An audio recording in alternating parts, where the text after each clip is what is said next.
小女孩的懂事让无数人心疼，她每天偷偷的等同学们上课就翻垃圾桶捡瓶子，吃饭时都把肉放在一边，放学到家立即做饭，然后在村口等奶奶回家。到了晚上都会端热水给奶奶洗脚。奶奶看着小女孩开心的表情，想到自己马上离开人世了，感到无比忧伤。原来在12年前，在医院门口有个抱着婴儿的女人徘徊许久，终于忍不住来到卖盒饭的大妈前。那你帮我抱一会儿，我去找孩子他爸。那你快点回来，要不小宝宝又该找妈妈了。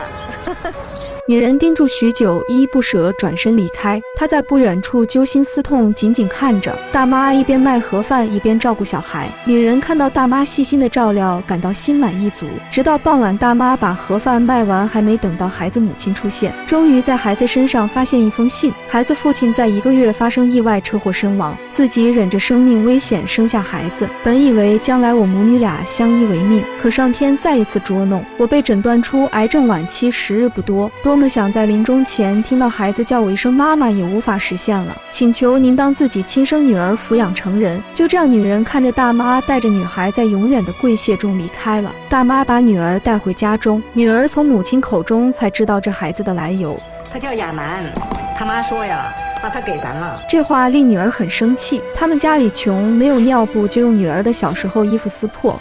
你为什么撕我衣服呀？亚楠的尿片不够用，旧衣服软和。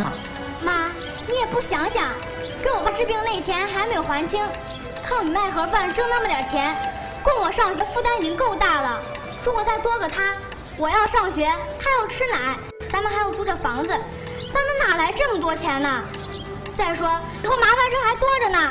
是的，女儿这话是有道理的。可这么一个孩子被亲生母亲送到自己手上，岂能不救呢？从此每天奶奶都会带着亚楠去医院卖盒饭，给孩子上户口去上学。奶奶为了2孩子读书学费，母亲每天在风筝厂工作，每天头疼吃药都是家常便饭。为了省钱，奶奶等员工走后再拿出红薯吃了撑饥。很快，女儿经过努力拿到大学通知书，家中自己和亚楠上学都要钱。为了女儿上大学的学费，母亲借遍所有的亲戚，甚至她偷偷的去献血才筹够的。女儿没有办法接受母亲为了自己付出这么多，她做出不去上大学的决定，白天在一家纺织厂工作，晚上继续培训学习。可看似平淡的一家，在这天意外还是发生了。奶奶送完亚楠上学后，老毛病头疼又犯了。好姐妹不再听奶奶的话，必须送她上医院检查。不查不知道，一查吓一跳，奶奶脑袋有肿瘤。此时刚好亚楠放学回到家，看到桌面上的草药，明白奶奶一切都是因为自己，毫不犹豫地说：这都是为了我不上学了，我替去上班。胡说，你下学你小姨呀？到了12岁生日的时候，奶奶给亚楠煮了鸡蛋，亚楠也拿出一条围巾，表示天气寒冷，你戴上就不冷了。奶奶知道亚楠从每天饭钱省下来买的，无比欣慰。奶奶深知自己病情没多少时日了，把女儿叫了回来。我想让亚楠到城里去读书。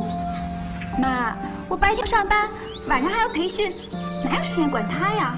是的，没错，女儿在工厂白天上班，晚上还要培训，真的没有多余时间照顾亚楠。加上自己母亲在乡下，女儿也不放心呀。亚楠和女儿关系不好，她怎么会去呢？最终母亲表示，到时候我也跟着去住几天就好了。亚楠听到奶奶一起去城里住，别提多高兴了。当看到小姨的表情，瞬间变得无奈。亚楠跟同学们说了去城里上学的事情，孩子们都拿出心爱的礼物给她，因为在这几年中，他们的感情早已经深厚。很快到了去城里的日子，他们经过崎岖的路，经过漫长的汽车，终于来到小姨打拼的城里。一路上是多么的繁华，可小姨刚出社会不久，只能住在城中村了。把母亲和亚楠接到住所后，小姨马上要去培训了。亚楠也来到了新的学校。在这天，小姨来接亚楠放学时，亚楠，干什么呢？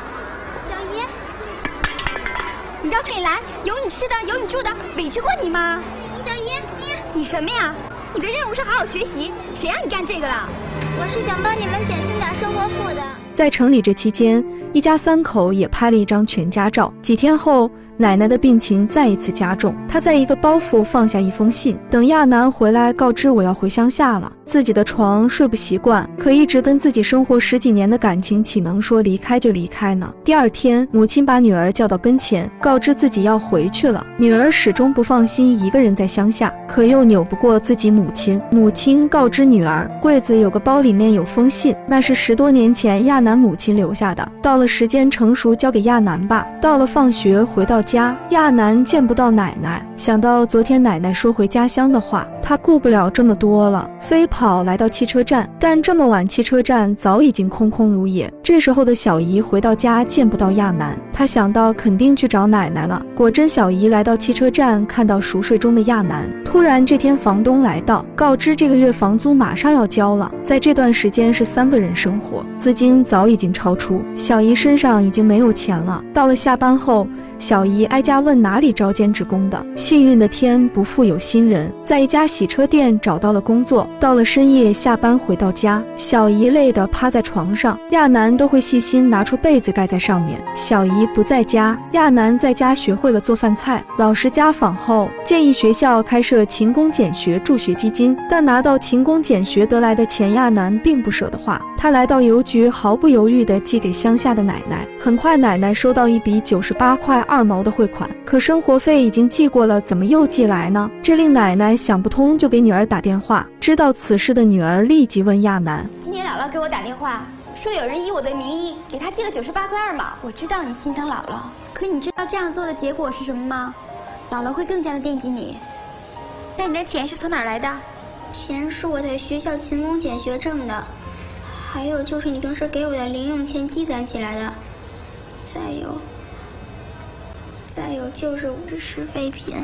知道了亚楠钱的来途后，马上安慰你的现在任务是好好学习，你看小姨现在还在学习呢。第二天，小姨早早的来到卖报点，挨个把报纸送到手上。由于小姨的工作能力出色，上面领导推荐去外国学习，回来前途无量的，但家中还有亚楠要照顾，毫不犹豫的拒绝了。终于在这天，小姨卖报纸的碎钱掉落，被不远处的亚楠看在眼中。这一刻，亚楠发誓小姨和奶奶付出太多了，自己一定要好好学习，不让他们失望。由于小姨天天高压的工作量，她很快累倒。亚楠向小姨道歉都是自己不好，此话一出，小姨更是说出多年来不曾说出的道歉的话。都是小姨不好，小姨从小就不喜欢你，甚至讨厌你，从小到大从来没有真正过关心过你。